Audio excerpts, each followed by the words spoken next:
I grew up in Aurora, Ohio. Aurora was the kind of town where everyone knew everyone's name, and on any given Friday during football season, the whole town could be found cheering on the Greenmen at Aurora High School. I had an average childhood filled with family picnics, t-ball games, watching the Browns move to Baltimore, watching the Cleveland Indians lose the World Series, taking every Saturday as a time during the winter to go sledding, breaking a ton of bones, and finding as much trouble as possible to get in. My world was completely turned upside down when my parents told my two sisters and I that we would be moving to Florida at the end of the school year. Now, to a sixth grade girl who thinks she's got it all, I was more than upset. I had the same best friend since kindergarten, lived in the same house for the past 6 years, and we had just gotten an above ground pool. What was I going to do?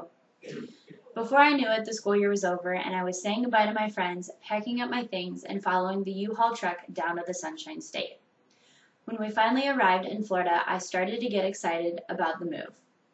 When my parents took me to Delora Middle School for the first time, it was very exciting to see that my school was right across the street from the beach. That summer before 7th grade, I was found in my pool every single day and took full advantage of being in 7th grade and not having a care in the world. I enjoyed Delora about as much as any other student to pass through those halls. I got in some trouble, I played some sports, and I had some fun. And then came high school. 4 years filled with ups and downs, softball, homecoming and proms, heartbreak, sporting events, parties, and skipping school to eat DeKine's for lunch. Like most kids, I learned a lot about myself in high school and who I wanted to become when I got to move that tassel from the left to the right. One of the biggest parts of being in high school for me was the summer after my freshman year when I decided to commit my life to Jesus Christ and become a Christian. It was an easy decision to make at the time because of who I was with, what I was doing, and where my life was going. However, it was not as easy as I had hoped. Being a Christian in high school is harder than most realize. Every time I fell to the awful temptation, I was constantly reminded of His unconditional love.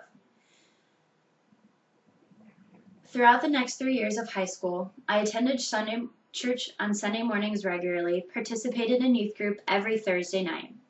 I was a youth leader for the middle school program and went to 3 youth camps, went on 2 mission trips to the Bahamas and New Orleans for Hurricane Katrina cleanup, and focused my life around God. During my junior and senior year, I became an active youth leader at my church and even became the youth intern my senior year. It was then that I decided that I wanted to become a youth pastor. I had known for a while that I wanted to work with kids, and to be able to combine that with teaching them about God seemed like the most amazing career for me. I'm currently going to BCC to work on my AA. I want to move on to go to FSU and become a Seminole. After that, I'd like to go to seminary and get a master's in youth ministry.